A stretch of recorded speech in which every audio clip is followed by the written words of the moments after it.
하겠습니다.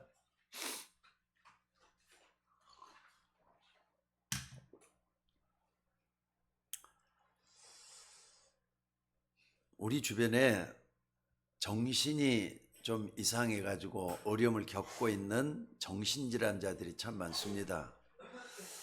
특별히 정신질환이라고 하는 것은 인간의 최고 기능이라고 할 수 있는 생각 또는 감정, 행동, 대인관계 이런 일상적인 기능에 장애가 생겨서 고통과 어려움을 유발하는 내 마음의 건강 상태에 문제가 있는 것을 문제가 있는 병을 갖다가 정신질환이라고 하죠. 근데 이상한 것은 말이죠. 경제가 발전하고 나라가 부유하다고 말할 수 있는 선진국가, 물질 문명이 극을 달하고 있는 선진국에서 이런 정신질환자가 갈수록 늘고 있다라는 통계를 여러분도 아마 접해 보셨을 줄 압니다. 솔직히 말해서 정신질환은 선진국이라고 하는 데는요, 물질만 많은 게 아니라 의학도 발달이 돼 갖고 있어서 병원이 엄청나게 발달이 많이 돼 갖고 있거든요. 그런데도 불구하고 정신질환자들이 참 많아요. 예를 들자면은 OECD 경제협력개발기구라고 하죠. 특히나 이 민주진영에 있는 나라들이 참 많이 가입을 해갖고 있는데 OECD 국가 가운데 인구 10만 명당 정신병상 수, 그러니까 침대란 말이죠. 정신병상 수가 가장 많고 전 세계 정신병원에서 많은 부분을 차지하고 있는 나라가 어디냐? 일본이라고 한답니다.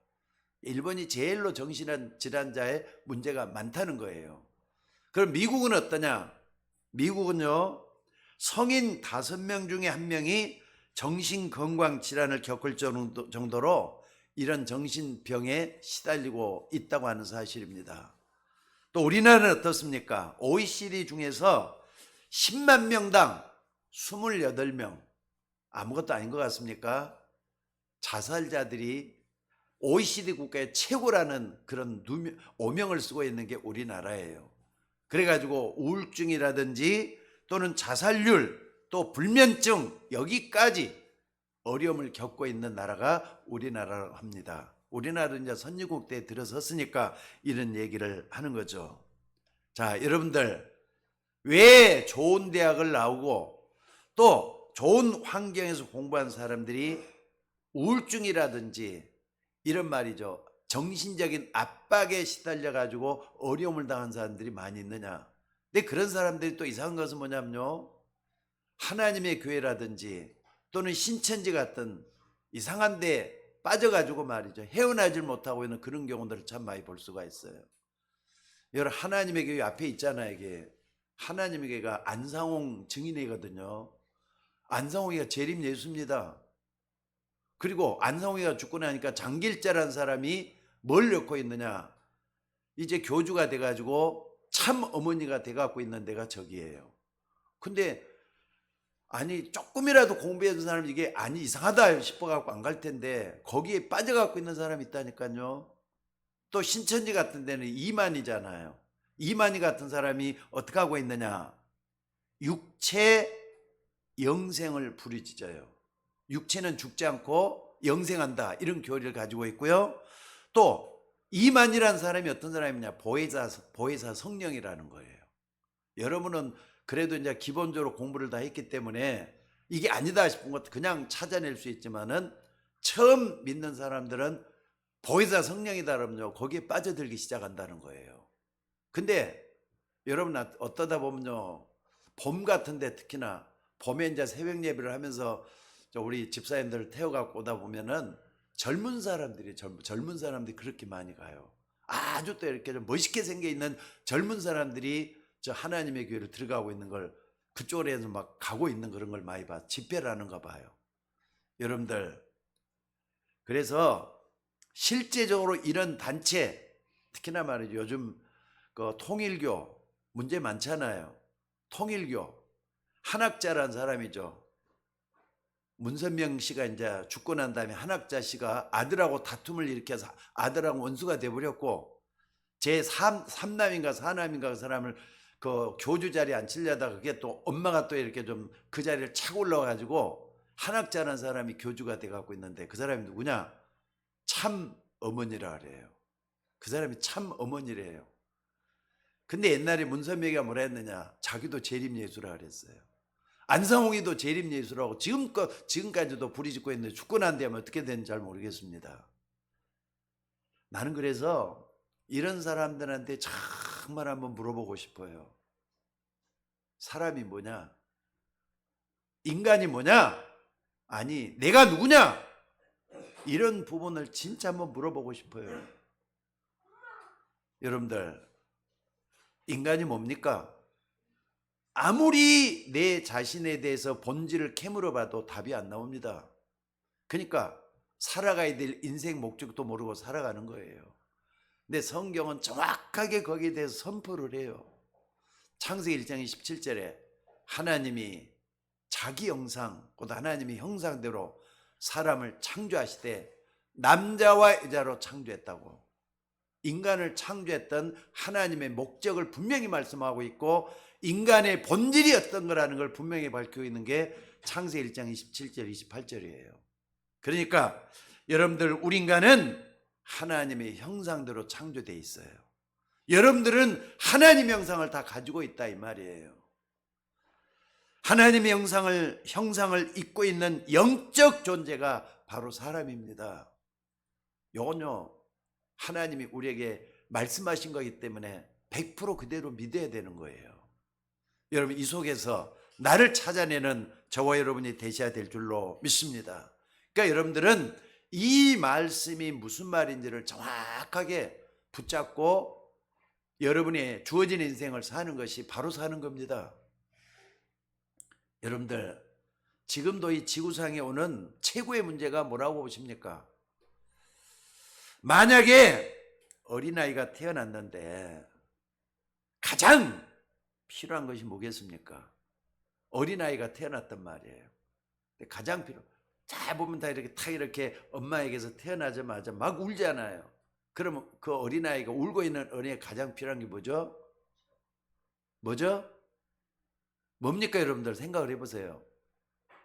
엄마가 옆에 있어야 돼요. 엄마가 젖을 물어줘야 돼요. 이게 최고로 중요하고 필요한 거잖아요. 어린아이에게 금덩어리가 필요한 거 아니에요. 보석이 필요한 게 아니고 또 아주 훌륭한 옷, 비싼 옷이 필요한 게 아니에요. 어린아이에게는 뭐가 있어야 된다? 엄마가 필요해요. 엄마의 젖이 필요하다 이 말이에요. 마찬가지로 우리 인간은 하나님이 주신 영적인 힘을 얻어야 되는 것이 인간에게는 가장 필요하다는 거 잊지 마시기를 주의 이름으로 축원합니다. 아이들이 말이죠, 엄마 젖을 먹어야 되는데 젖을 못 먹는다. 그럼 어떻게 되죠? 아이가 말이죠, 엄마 젖을 못 먹는다. 제일 먼저 손가락을 빨아요. 그리고 뭔가 모르게 자꾸 입으로 들어가요. 심지어 어떤 아이는 말이죠, 발가락을 빠는 아이들도 있어요. 아이들은 발가락이 금방 입으로 다가오잖아요. 발가락을 빠는 게 있어요. 이게 본능적으로 그렇게 한단 말이에요. 엄마 젖이 없으면 뭔가를 빨아야 돼요. 그런데 이게 이제 점점 커가지고 성장해서 어떻게 하느냐, 본질적으로 만드는 게 뭐냐면 종교라는 거예요. 인간의 본질이 종교를 만들어냈다 이 말입니다.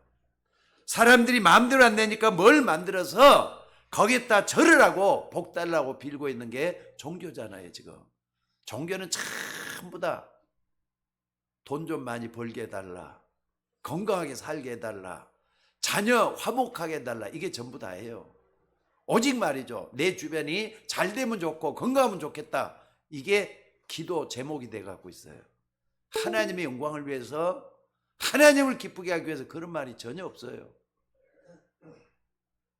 오늘 성경에서는 우리 인간에게 가장 중요한 삶이 뭔가를 설명하고 있습니다.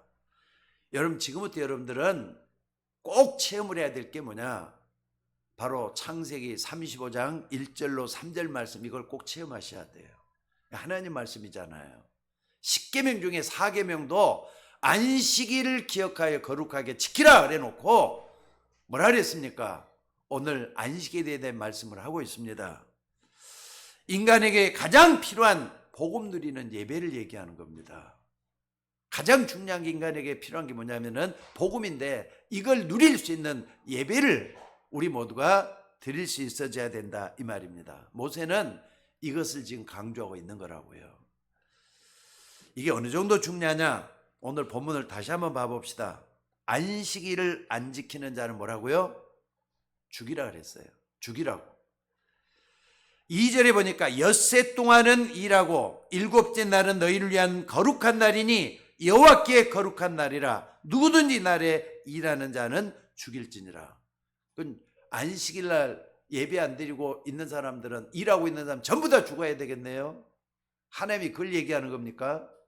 그런 의미가 아니죠. 그만큼 안식일을 중요하게 여기고 하나님 앞에 하나님을 섬기고 의지할 수 있는 이런 사람들이라고 말씀하시는 거예요. 심지어 뭐라 그랬느냐? 불도 피우지 말라 그랬잖아요. 이 말이 무슨 말? 유대인들은요 이렇게 딱 얘기를 하니까 진짜 불을 안 피우고 주일날에만 다 지켰대요. 다 지키려고 율법적으로 다 지키는 걸 원칙적으로 했대요. 그러니까 1년에 몇 가지를 지켜야 되느냐? 365가지를 지켜야 됐대요. 이게 유대인들은요 하나님의 율법 하면은 최고로 알고 이걸 지키는 사람들이 유대인들이에요. 그런데 그런 정도가 아닙니다. 이것에 중요한 것을 아는 사람들은 집중해 가지고 어떻게 하냐? 안식일에 주시는 하나님의 은혜를 누리는 게 더 중요한 거예요. 여러분들 안식일과 주일이라는 개념을 여러분들이 한꺼번에 받을 수 있는 여러분들이 되셔야 될 줄로 믿습니다. 그래서 오늘 여러분들이 뭐 해야 되느냐? 언약을 회복하는 여러분들이 되셔야 된다 이 말입니다. 적어도 여러분 주변에 수많은, 아니 많은 불신자들이 있어요. 하나님을 아는 불신자들은요 예배가 없습니다. 예배가 필요 없다랍니다. 그 사람들의 생각 속에는 오직 먹고 사는 게 전부 다예요. 의식주가 전부 다예요. 의식주 문제. 어떻게 하면 잘 먹고 좋은 집에서 편안하게 살고 즐겁고 행복하게 살 것인가? 여기에 모든 게 다 맞춰져 있는 게 불신자들의 삶이에요. 솔직히 말해서 불신자들은 이거 외에는 다른 관심이 있겠습니까? 오직 돈만 많으면 돼요. 또 이것만 있으면 돼요. 저것만 있으면 돼요. 눈에 보이는 것만 충족되면 모든 게 다 끝난다고 생각하는 게 불신자들이에요. 그렇기 때문에 불신자는 그 사람이 아무리 성공했다 할지라도 수지지 바로 뭐냐? 의식주. 잘 먹고 잘 입고 그 다음에 평안하게 사는 거, 이거에는 관심이 없다 이 말입니다. 그러면 여러분 한번 생각을 한번 해보세요. 질 높은 짐승 수준이잖아요. 그게 사람이 짐승입니까? 의식주 문제. 동물들은 이게 전부 다잖아요. 근데 불신자들의 삶이 이게 전부 다라면은 동물하고 똑같은 거 아니냐 이 말이에요. 여러분 생각을 잘 한번 생각을 해봐요. 아무리 뛰어난 짐승이라 할지라도 예배 드리는 법이 없어요. 짐승은 절대로 예배 드리는 법이 없다니까요. 맞아요, 들려요. 하나님을 섬기고 공경하고 하나님을 경외한다. 세상에 그런 짐승이 있어요, 없어요? 짐승은 없어요. 일단은 생각하는 기능이 없어요. 하나님을 높이는 그런 기능이 전혀 없어요. 왜? 짐승은 아무리 뭐라 해도 영혼이 없기 때문에 그렇습니다. 짐승은 영혼이 없어요. 왜 하나님께서 우리에게 하나님의 형상을 심어놨느냐? 하나님을 바라보고 예배할 수 있도록, 섬길 수 있도록 만들어진 게 우리 인간이에요. 그러니까 여러분들 정말 한번 생각해 보시기 바랍니다. 우리가 잘못된 삶을 살면 뭘 뺏기느냐? 예배를 뺏기고 마는 겁니다. 그러니까 여러분들 예배 뺏기서는 안 돼요. 여러분들이 와서 이렇게 가만히 앉아있다. 앉아있는 게 예배는 아닙니다. 앉아서 주님 바라보고 하나님을 기쁘게 하는 그런 내 마음과 내 생각의 자세가 맞느냐, 이걸 확인하는 게 중요해요. 그래서 조금 빨리 나와가지고 뭐 하느냐, 여러분들이 아무리 바쁘고 멀어도 적어도 10분 전에는 앉아 계셔야 돼요. 그러니까 뭐 하느냐, 찬송 인도하시잖아요. 그럴 때 하나님을 바라보면서 겸손한 그런 마음을 갖추는 거기서부터 시작이 되어야 돼요. 만약에 내가 예배가 잘 안 된다라고 하면은요, 잘못된 삶을 살고 있다 보시면 틀림이 없습니다. 불신자와 똑같은 삶을 살고 있다, 이런 뜻이라 이 말입니다. 그럼 나중에 어떻게 되겠어요? 하나님께 예배하는 게 잘못됐다, 하나님의 복을 받을 수가 없잖아요. 복 있는 사람은 악인의 길을 쫓지 아니하고 오만한 자리에 자리 앉지 아니하고 오직 여호와의 말씀을 주야로 묵상하며 하나님을 향하여 열린 마음을 가지고 있는 사람이 복 있는 사람이 되는 거잖아요. 자, 예수님은 그랬어요. 자신을 소개할 때 내가 곧 길이요 진리요 생명이니 나로 말미암지 않고는 아버지께로 올 자가 없다. 영원한 말씀을 하신 겁니다. 여러분, 이 지구상에 말이죠, 수많은 선견자들, 지도자들, 영호골들이 있었지만은 하나님을 만나게 하시는 분은 오직 예수 외에는 없습니다. 믿으시기를 주의 이름으로 축원합니다. 그러니까 인간의 참된 삶이라는 게 뭡니까? 바로 하나님을 찾고 의지하는 여기서 찾아내야 돼요. 그런데 종교인과 이단들도 예배를 드려요. 근데 그게 그리스도를 통한 예배가 아니니까 문제가 오는 거예요. 그러니까 안사홍 같은 사람, 여기 앞에 있는 안사홍 같은 사람, 그 사람 죽었는데도 장길자가 대신했어요. 문선명이 죽었어요. 없어요. 근데 누굽니까? 한학자가 대신해서 또 총재 노릇 하고 있어요. 또 그래가지고 뭐냐, 참어머니가 돼가지고 또 그 통일교를 또 끌고 나가고 있잖아요. 여러분, 이상하지 않아요? 그게 왜 그렇게 되느냐? 교조화시키는 게 문제가 돼가고 있다 이 말입니다.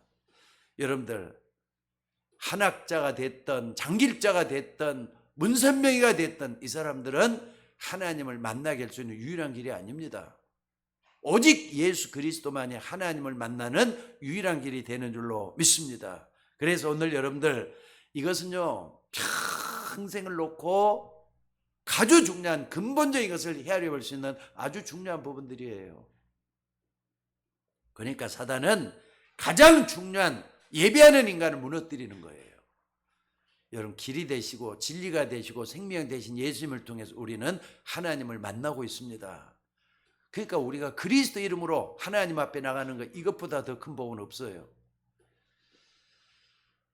그런데 우리가 잘 모르고 있을 뿐인데 분명히 이 땅에도 존재하고 있는 사단은 예배하는 사람을 무너뜨려요. 그렇잖아요. 그래서 이 사단은 원래 인간이 가장 먼저 아담과에게 찾아와가지고 뭐라 그랬느냐? 하나님 믿지 말라 그랬어요.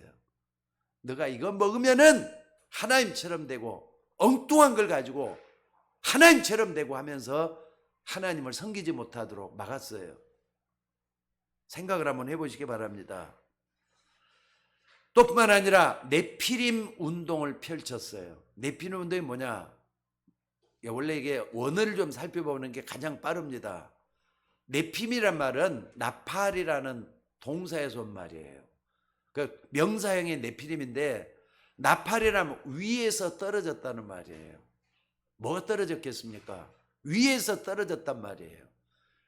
요한계시록 12장 8절 9절을 보니까 옛 뱀 곧 마귀라고도 하고 사단이라는 온 천하를 꿰는 자라 땅으로 내어 쫓기니 그랬단 말이에요. 땅으로 내어 쫓길 때 흑암 세력만 내끼니라 무리가 쫓겨났단 말이에요. 그게 귀신들을 막 몰고 왔다 이 말이에요.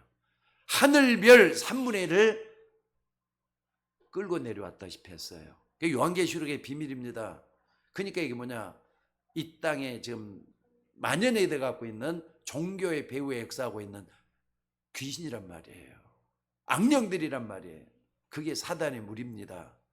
요 존재가 말이죠, 자꾸 들어가면서 뭐 하느냐, 지금 이게 포장을 하고 있기를 뉴에이지다, 프리메이션이다, 또는 말이죠 범신론이다, 이런 걸로 전부 다 포장을 하고 있을 뿐이에요.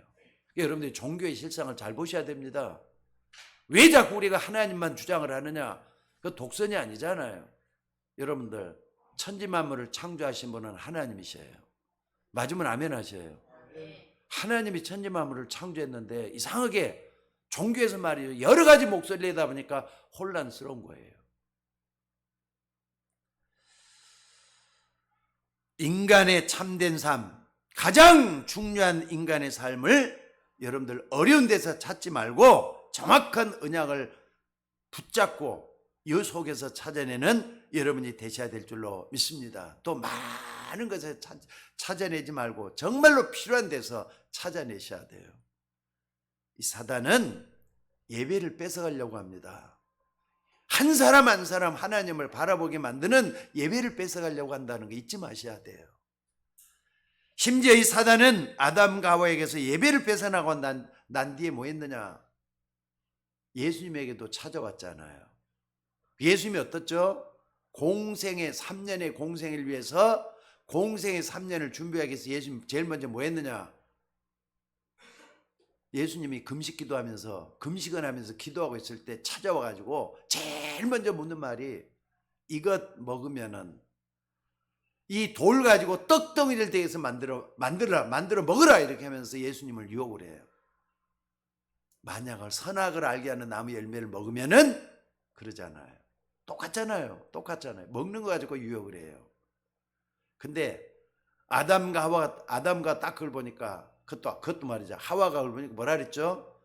보암직도 하고 먹음직도 하고 지혜롭게 할 만큼 탐스럽게 하는. 그래서 하와가 따먹고 자기와 함께한 남편에게 주매 그도 먹은지라 그랬어요. 근데 그 사건이 어떻습니까? 창세기 2장 17절을 어기는 죄가 되고 말았어요. 선악을 알게 하는 나무 열매를 먹지 말라. 먹으면 정령 죽으리라. 그때부터 인간에게 죽음이 찾아들고 재앙이 찾아들고 불행한 일이 닥치기 시작하고 그리 됐던 게 인간의 모습 아니에요? 그래서 예수님이 다시 오셔서 이런 모습을 재현시키는 현장이 마태복음 4장에 있는 현장입니다. 마귀도 똑같은 듯이 요구하잖아요. 예수님을 이것 먹으면은 이걸 뭡니까? 이 돌덩이를 떡덩이 돼서 먹으라. 그래서 예수님은 단호하게 거절하잖아요. 사람이 떡으로만 사는 게 아니라 하나님 입에서 나오는 모든 말씀으로 살 것이다. 인간은 육신적인 존재만이 아니라 영적인 존재다. 이걸 심어주신 거예요. 하나님의 형상대로 지음받는 인간은 하나님의 말씀을 먹어야 된다. 이걸 심어주는 게 예수님이 제일 먼저 가르쳐진 금식기도하는 현장이잖아요. 예수님은 처음부터 속지 않았습니다. 그러니까 이 사단이 예수님의 명예심을 장악하잖아요. 그러면은 이 성전에서 뛰어내려 봐라. 그러면은 천사리 와서 널 받들어 줄 것이다. 그것도 시편에 있는 말까지 인용해 가면서 예수님을 또 유혹을 해요. 이게 뭐라 그랬죠? 주 너희 하나님을 시험하지 말라. 말씀을 딱 인용해 가지고 그걸 또 꺾어버리잖아요. 여러분들 유혹이 다가오들랑 어림이 다가오들랑 하나님의 말씀이 무기가 돼야 돼요. 누구처럼? 예수님처럼. 그것만이 우리가 살 길인 줄로 믿습니다. 자, 그런데 마귀의 목표가 그거겠어요? 명예심, 또 먹고 사는 의식주 문제, 이걸 해서 우리를 넘어뜨리는 게 목표겠어요? 마지막 세 번째가 딱 다가왔잖아요. 그게 뭡니까? 아주 중요한 얘기. 이 모든 걸 너에게 줄 테니까 뭐라 합니까? 내게 경배해라. 하나님 믿지 말고 나를 섬겨라. 이렇게까지 마귀가 가는 거예요. 여러분들 이걸 꼭 기억하셔야 돼요. 마귀는 하나님 믿지 말고 하나님 섬기지 말고 나를 경배해라 이렇게 얘기를 해요. 근데 이걸요, 사단의 정체를 바로 아는 사람 이걸 금방 알아듣습니다. 모르는 사람은 왜 그랬지 할 수밖에 없어요. 예수님은 요한복음 16장 11절에 뭐라 했느냐? 이 세상 임금이라 그랬어요. 이 세상 임금. 마귀를 갖다가 이 세상 임금이라 그랬어요. 또 예수님이 그 가르침을 잘 받아가지고 신학적으로 연구를 하고 공부 제대로 했던 사도 바울은 뭐라 그랬느냐? 고린도서 4장 4절에 보니까 그 중에 이 세상 신이 믿지 않는 자의 마음을 혼미케서 그리스도의 영광의 복음의 양체를 비치지 못하게 막고 있다 그랬어요. 이 세상 신이라 그랬다니까요. 그러니까 세상에 빠져갖고 살고 있는 자체가 이 세상 신에 빠져 있는 거예요. 어떤 사람 노름에 빠져들고 게임에 빠져들고, 어떤 사람 말이죠, 먹고 사는데 빠져가지고 하나님을 섬기지도 않고 여기에 빠져들게 만드는 게 세상 신이 하는 역할이잖아요. 그러니까 이 세단은 하나님께로 하는 은혜의 통로를 딱 막아버린 거예요. 예배를 못 드리게 막으면 다 은혜의 통로를 막히는 거잖아요. 특히 오늘 여러분들 좀 기억해야 될 게 뭐냐면요, 내가 뭐가 잘 안 된다, 또 세상 욕심에 내가 끌려다닌다, 내가 지금 뭐하고 있지, 내 정체성을 찾기를 원하는 사람들은 하나님의 언약이 드린 예배에 집중 한번 해보시기 바랍니다. 말씀으로 역사하시는 하나님이잖아요. 하나님이 무엇 때문에 주일날 교회 와서 예배드리게 하는가, 이 초점을 맞춰보셔야 돼요. 오늘 말씀에도 엿새 동안은 일하고 일곱째 날은 너희를 위한 거룩한 날이니 여호와께 거룩한 안식일이라 그랬어요. 여러분, 하나님은 우리 모든 이 땅에 있는 사람들이 안식일 지키기를 원하십니다. 이게 하나님의 뜻이에요. 특히나 구원받은 우리들은 안식일과 주일에 대한 의미도 정확하게 알고 안식일의 참된 의미가 주일 속에 들어있다는 걸 바로 알아야 될 것 같아요. 자, 왜 이런 예배를 드리라고 했습니까? 첫째는 뭐냐면요, 광야 생활을 이기기 위한 예배이기 때문에 그래요. 광야 생활이 뭡니까? 지금 우리가 험하고 거친 광야 생활하고 있는 세상을 살고 있잖아요. 여러분, 우리가 사는 세상은요, 그렇게 녹록지 않습니다. 참 답답하고 어렵고 힘들고, 어떤 때는 말이죠, 내가 어떻게 저 산을 넘지, 이런 어려움들이 계속 찾아들어요. 그래서 이 세상을 이길 수 있는 예배를 제대로 드리라는 겁니다. 하나님의 말씀을 통해서 우리가 얻어야 될 게 많이 있다, 이 말이에요. 그걸 보고 오늘 또 그날을 거룩하게 했다, 구별되게 거룩이란 말은 구별되게 만들었다는 뜻이잖아요.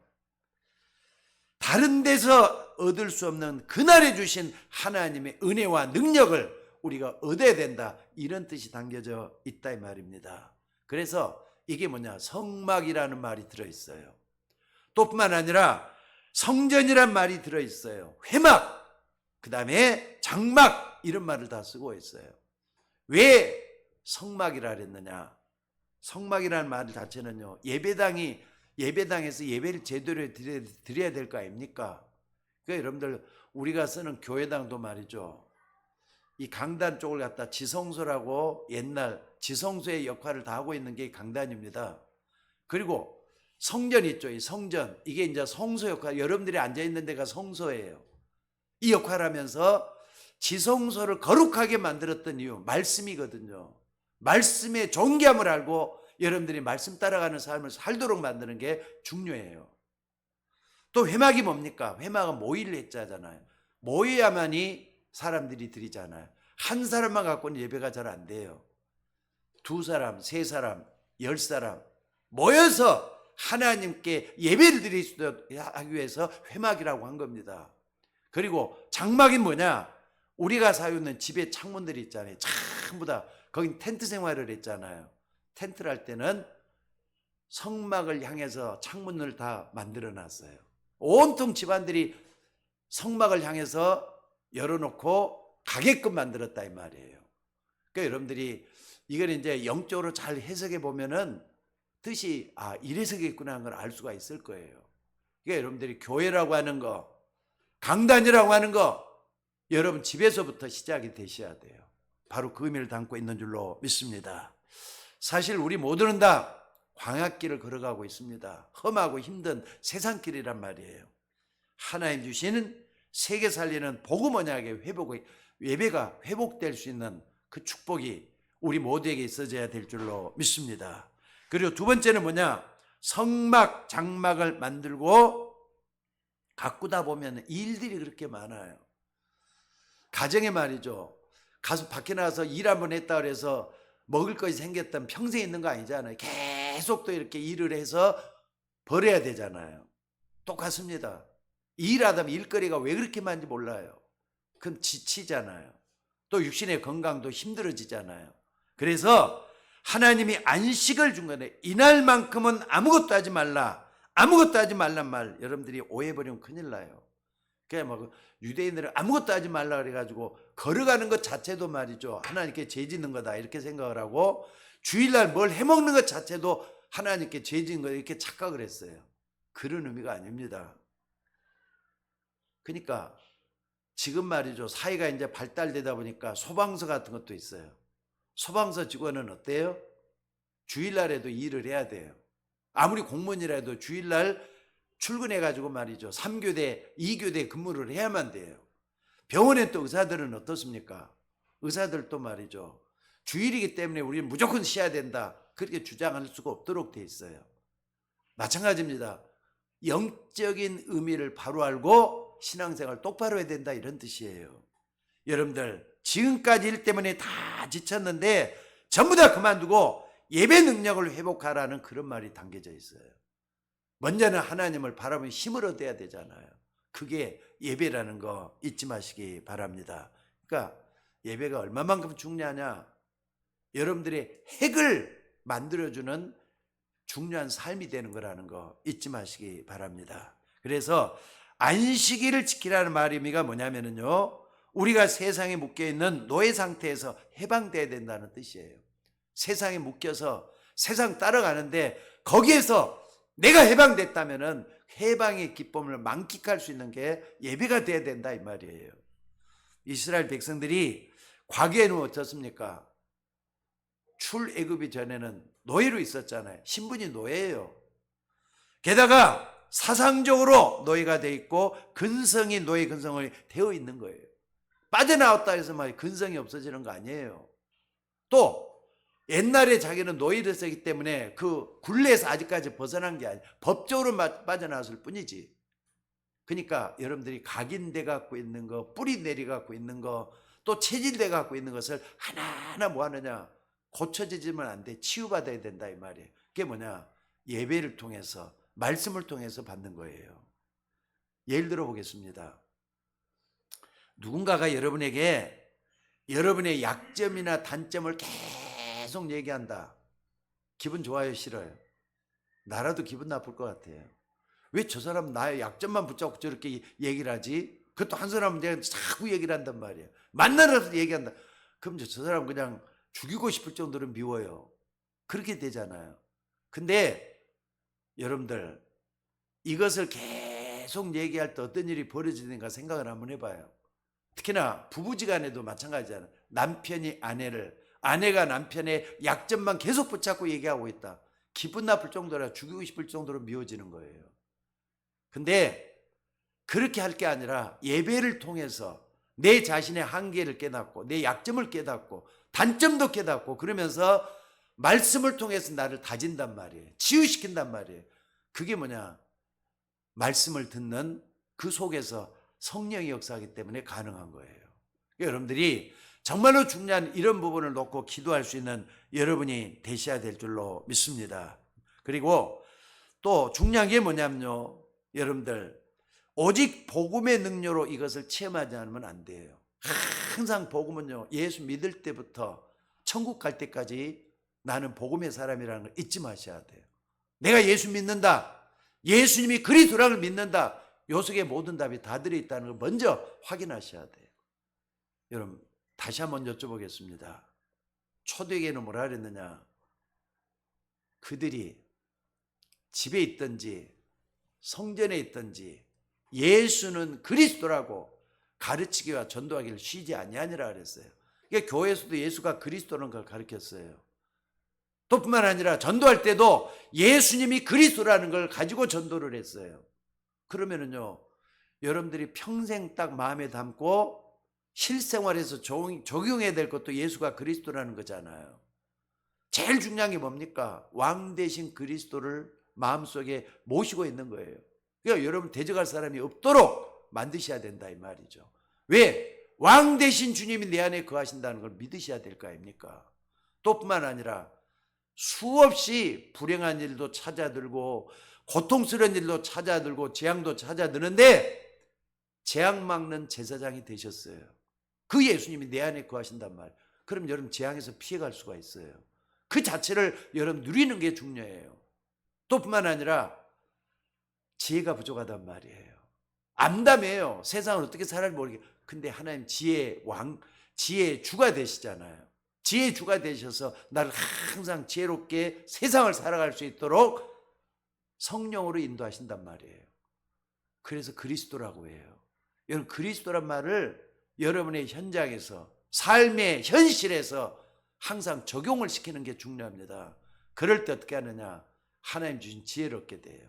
하나님 주신 능력을 얻게 돼요. 오늘 여러분들 이 복음의 능력으로 이 모든 걸 체험할 수 있는 그게 뭐냐? 예배란 말이에요. 그러니까 저는 이렇게 생각합니다. 강단에서는 오직 복음만 선포하는 게 주의 종의 일이다. 저는 믿습니다. 그러니까 여러분들이 뭐 하느냐? 강단에서 복음이 증거될 때 여러분들이 힘을 얻으셔야 돼요. 또 그리스도 바라보셔야 돼요. 믿음의 주요 온전케 하신 인 예수를 바라보는 거, 바로 그게 뭐냐? 강단에서 말씀을 선포할 때 일어나져야 된다는 거 믿으시기 바랍니다. 자, 그리고 성막 지으라고 했더니 얼마나 일이 많습니까? 그때 뭐 했느냐? 성막을 다 짓고 나면은 짓는 동안에 얼마나 힘들겠어요. 여러분들 아니면은요, 교회를 지킬 사람도 없고 또 교회를 갖고 나갈 수 있는 사람도 없습니다.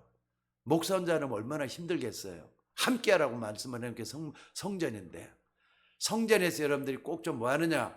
함께 만들어가는 교회가 되져야 돼요. 특별히 오늘 여기 짓는 동안에 일도 많고 탈도 많고 그랬는데 어떤 일이 있었느냐? 여러분 다 같이 35절에 한번 찾아봅시다. 출애굽기 35장 1절부터 쭉 한번 다시 한번 확인 한번 해보셔요. 1절부터 3절까지가 쭉 나오고 그 다음에 4절부터 하나님께 예물을 드릴 때 어떻게 드릴 것인가 하는 것들이 나와요. 근데 여기 보니까 여자들한테 뭐라 그랬느냐? 귀걸이 금도 다 가져오라 그랬어요. 아니 근데 귀걸이음을 다 가져오라면 얼마나 힘듭니까? 이 사람들이 출애굽할 때 귀걸이음도 다 들고 나왔단 말이에요. 근데 그걸 다 바치래요. 그러니까 얼마나 쉬운 일이 아니잖아요. 이런 것들. 금은 그 뭐 간단한 것도 아닌데, 또 여러 가지 뭐 금뿐만 아니라 홍색, 자색 실과 가는 배실과 염소털과 붉은 물들인 순양의 가죽과 해달의 가죽과 조각목과 쭉 이렇게 나오잖아요. 이게 다 헌물들이에요. 그 당시에는 지금처럼 금전을 드리는 게 아니라 헌물로 드렸을 거 아닙니까? 소지품 가지고 있는 거 다 내려놓으라는 거예요. 애고에서 가지고 나왔던 거 다 내려놓으라는 거예요. 그때 왜 이렇게 했는가가 중요해요. 바치는 게 중요한 게 아니라 하나님의 능력을 체험하는 게 더 중요한 거예요. 여러분들, 우리가 물질을 드리면서도 하나님의 능력을 먼저 체험한 사람은 물질 드리는 자체가 틀려져요. 억지로 드린다거나 인색하게 드린다는 그게 아니라 참으로 하나님께 허물 드리면서 내가 하나님의 능력을 얻게 되는 그런 역사를 볼 수가 있다 이 말입니다. 그래서 완전 노예에서 해방되는 언약을 붙잡는, 바로 이게 뭐냐? 예배라는 사실입니다. 자, 오늘 여러분들 좀 깊은 얘기를 하고 있는데 얼마나 여러분들 알아듣고 계시는지 모르겠어요. 여러분 예배를 어떻게 생각하십니까? 신앙이 분명한 사람은요, 내 모든 삶의 중심이 예배가 돼야 된다, 이 생각을 할 수밖에 없을 겁니다. 하나님이 지금 세계 살리는 일을 우리를 통해서 심부름하고 있잖아요. 하나님 직접 하는 분이 없어요. 그 당시에는 모세가 있지만은 모세의 언약을 붙잡고 있는 저와 여러분이 세계 살리는 일을 할 수 있는 주역이 되도록 하기 위해서 말씀을 주시는 겁니다. 그러니까 먹는 것도 잠잘 자는 것도 문제가 아니라 사람들이 말 잘 듣고 들을 필요도 없는 게 뭐냐면, 중요한 건 따로 있어요. 뭐냐? 본질을 놓치면 안 되는 거잖아요. 본질이 뭐냐? 여러분들 예배가 뭐냐? 하나님의 임재를 누리는 게 예배예요. 오늘 또 말이죠, 우리가 하나님께서 말씀을 하시는데 하나님께서 겸손한 심령 속에 찾아와요. 상한 심령을 원하신다 그랬잖아요. 그래서 내 자신을 하나님 바라보고 힘을 얻을 수가 있다 이 말입니다. 그런데 예수님이 이 땅에 오셔가지고 정말로 중요한 걸 하셨어요. 부활하신 주님, 십자가에 못 박혀 죽으셨잖아요. 십자가에 못 박혀 3일 만에 부활했어요. 자, 근데 그리스도께서 십자가를 통해서 승리했다는 거 잊지 마시기 바랍니다. 그래서 생긴 게 뭐냐? 주일이에요, 주일. 그전에는 안식일이 주였는데 안식후 첫날 예수님이 부활했잖아요. 그러니까 새벽에 부활하신 거예요. 주일날 새벽에 부활을. 이걸 기독교는 기념해 가지고 우리는 십자가를 통해서 승리하신 그 주님을 믿는다. 그러니까 주일날은 뭐냐? 승리한 날이에요. 여러분들이 주일날 와서 예배 드릴 때마다 나는 예수 그리스도를 믿기 때문에 나는 오늘 또 한 주 동안 승리할 것이다 하면서 주일을 예배 드려보시기 바랍니다. 그럼 일주일이 잘 될 수밖에 없어요. 영혼이 잘 되려면 주일날 먼저 예배 드리고, 예배 드릴 때 하나님을 찾고 의지하면서 힘을 얻는 날이 되셔야 된다 이 말이에요. 그래서 일주일 동안 내내 강단 말씀을 풀어가는 거, 이게 주일날 있어야 될 뭡니까? 일주일 내내 있어야 될 여러분들 할 일들이에요. 자, 따라서 봅시다. 영혼이 잘된 같이, 영혼이 잘된 같이 범사가 잘되고 강건하기를 원하노라. 영혼이 잘 되셔야 돼요. 그게 주일날이에요. 오늘 그러니까 여러분들 예수님이 십자가에 못 박혀 죽으시고 부활하셨던 그날을 우리는 딱 붙잡고 있는 거, 이게 주일이에요. 이 은혜가 여러분에게 임할 수 있기를 주의 이름으로 축원합니다. 다시 한번 정리를 한번 해보겠습니다. 어떤 예배입니까? 나는 절대로 고칠 수가 없어요. 노예 상태에서 해방되는 예배, 광야를 이기는 예배가 바로 예배입니다. 또 두 번째가 뭡니까? 여러분들이 꼭 좀 기억해야 될 게 뭐냐면은 우리가 주일이라는 개념을 잘 알고 찾아야 될 것 같아요. 그리고 세 번째는 뭐냐? 예배는요, 나 혼자만 드리는 게 아니에요. 옛날에는 회중 예배라 그랬어요. 회중들, 모여있는 사람들이 같이 드린다고 회중 예배라 그랬어요. 그래서 나만을 위한 것이 아니라 나를 벗어나서 하나님 중심적으로 가는 겁니다. 여러분들이 주일만이라도 날 좀 벗어나셔야 돼요. 그래서 하나님이 나에게 뭐라고 말씀하시는지 들으셔야 돼요. 또 하나님이 나를 통해서 뭘 원하는지 이걸 들으셔야 돼요. 나를 벗어나서는 하나님 중심적으로, 또 우리라는 공동체보다는 하나님이 함께하는 임마누엘이 이런 게 더 중요하다 이 말이에요. 그래서 예수님이 또 다른 이름이 뭡니까? 임마누엘이잖아요. 그 이름을 임마누엘이라, 하나님이 우리와 함께 하신다는 뜻이에요. 그러니까 여러분들이 우리가 예배 드릴 때 하나님이 우리와 함께 하시는 것을 여러분들이 꼭 누려야 될 줄로 믿습니다. 그래서 그리스도께서 완성했다 그래서 주일이라고 하는 거예요. 안식일이 뭐냐? 주일이 뭐냐? 의미가 중요한 거예요. 의미가. 그러니까 여러분은 주일을 지키는 그 속에서 안식의 의미가 다 들어있다고요. 우리를 지으신 하나님이 모든 영광을 받으시도록 예배를 드리는 거, 이게 중요할 줄로 믿습니다. 자, 결론은 세 가지입니다. 첫째는 여러분 뭡니까? 기도응답을 언제 가장 많이 받느냐? 예배 드릴 때예요. 예배 드리면서 말씀을 받을 때예요. 그러니까 주일날 와가지고 나는 강단을 통해서 아무것도 못 받았다, 그럼 예배 실패한 거예요. 예배를 성공시키려면은 강단을 통해 주시는 말씀을 통해서 한 주 동안 내가 붙잡고 기도해야 되겠다, 언약을 붙잡는 게 굉장히 중요해요. 이걸 놓치지 말고 붙잡는 여러분들이 되시기를 바랍니다. 그러면은 이 예배를 어떤 마음으로 드려야 되겠느냐? 원래 안식일이라는 것은요, 금요일 저녁부터 시작이 돼요. 유대인들의 하루는 언제부터 시작이 되죠? 우리는 아침에 일어나면 시작된다 그러잖아요. 유대인들은 금요일 저녁부터예요. 저녁이 되면 아침이 되니 첫째 날이더라, 둘째 날이라 그랬잖아요. 그 유대인의 시간 개념이에요. 우리도 어떻게 하느냐? 토요일날부터 주일을 준비하셔야 돼요. 그게 진짜 예배가 되는 거예요. 그러니까 주일부터 내일이 주일이지, 주일날 내가 하나님 앞에 은혜 받아야 되지, 이런 마음으로 준비를 해보라 이 말이에요. 그게 하나님의 음성을 들을 수 있는 귀한 방법이 되는 겁니다. 그래서 여러분들이 뭐냐? 토요일 저녁부터 예배를 준비하는 구별되고 거룩한 그런 마음이 선행이 돼야 된다 이 말이에요. 그러면 어떻겠습니까? 한번 그렇게 하면 일주일 동안 한번 해보세요. 다음 주일 때도 토요일부터 한번 시작을 한번 해보시라고요. 토요일날 돼가지고 여러분 바쁘게 막 움직이면서, 물론 이제 직업상 하는 분들은 어쩔 수가 없지만은 마음은 그렇게 안 해야 돼요. 정말로 뭐 하느냐? 말씀을 받기 위해서 토요일부터 준비하는 거예요. 이게 중요하다 이 말입니다. 이런 언약을 붙잡는 예배가 중요하지 않다면은 성경책이다, 성전이다, 그렇게 의미가 없는 거잖아요. 이런 성전, 성경책, 거룩한 책이란 말이에요. 거룩한 장소란 말이에요. 거기에서 뭐 하느냐? 하나님을 만나고 언약을 붙잡는 게 그렇게 중요한 겁니다. 자, 오늘 여러분들 우리가 어떻게 세계를 살리고 사람 살리는 생명의 빛을 비출 수가 있겠습니까? 하나님은 저와 여러분을 통해서 이 땅에 생명의 빛을 비추기를 원하셔요.